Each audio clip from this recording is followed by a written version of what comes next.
And thanks for staying with us. Let's turn our attention now to Pakistan, where police have arrested Pakistan's former Prime Minister Imran Khan in the eastern city of Lahore after a Pakistani trial court sentenced him to 3 years in prison for illegally selling state gifts.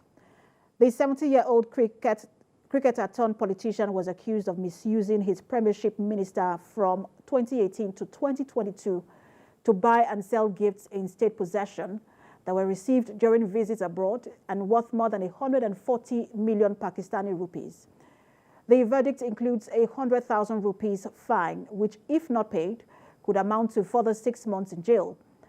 In a video recorded before his arrest and posted on social media platform X, formerly known as Twitter, Khan called on his supporters to take to the streets in protest. In the post Khan made a reference to the London Plan, a term he uses to refer to an alleged plot between current Army Chief General Asim Munir and three-time former Prime Minister Nawaz Sharif, who has been in London since 2019 in self-exile, to oust him from politics. He has yet to provide evidence of its existence. Let's now turn attention to Saudi Arabia, which has kicked off a weekend summit in Jeddah, in which senior officials from some 40 countries will aim to draft key principles on how to end Russia's invasion of Ukraine. Ukrainian President Volodymyr Zelensky on Friday welcomed a wide range of countries represented in the talks that began on Saturday, including developing countries hit hard by the surge in food prices triggered by the war. Russia last month halted its participation in a United Nations brokered grain deal that enabled the shipment of Ukraine produce through the Black Sea to parts of the world struggling with hunger. President Zelensky said he hoped the initiative will lead to a peace summit of world leaders this autumn to endorse the principles which he believed should be based on Kyiv's 10-point formula for a settlement. Ukraine's formula includes respect for its territorial integrity and the withdrawal of Russian troops from territories that Moscow claims to have annexed. The forum excludes Russia, which has rejected Ukraine's peace formula. The Kremlin said it will keep an eye on the meeting.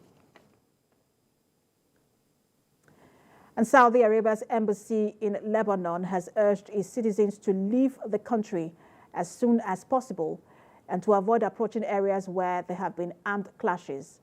In a statement posted late Friday on X, formerly known as Twitter, the embassy warned Saudi citizens not to visit areas where armed clashes were taking place. The kingdom did not specify which areas in Lebanon it was advising its citizens to avoid. The embassy stressed the importance of adhering to the Saudi travel ban to Lebanon. Kuwait also issued an advisory early on Saturday calling on Kuwaitis in Lebanon to stay vigilant and avoid areas of security disturbances, but stopped short of asking them to leave the country, according to a statement by the Kuwaiti Foreign Ministry posted on X.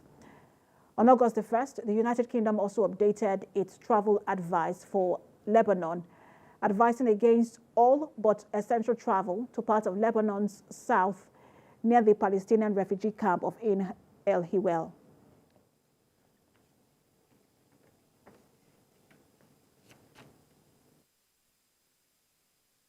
Let's now turn to the U.S., where police in New York City struggled to control a crowd of thousands of people on Friday who gathered in Manhattan's Union Square for an internet personalities video game console giveaway that got out of hand.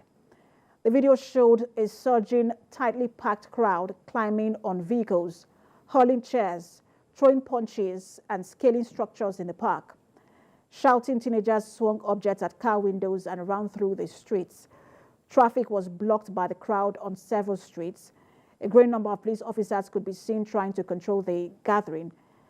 On his Instagram feed, the streamer Kai Cenat had an image promoting a giveaway at 4 p.m. in the park. Influencer was posting on social media about showing up to Union Square and was encouraging all of his followers to come to the park. There were some posts also about giving away some gaming systems. At approximately 3 p.m., the post went viral. Thousands of people began to arrive at Union Square. Soon the park and the surrounding streets were overrun with people They were obstructing both vehicular and pedestrian traffic.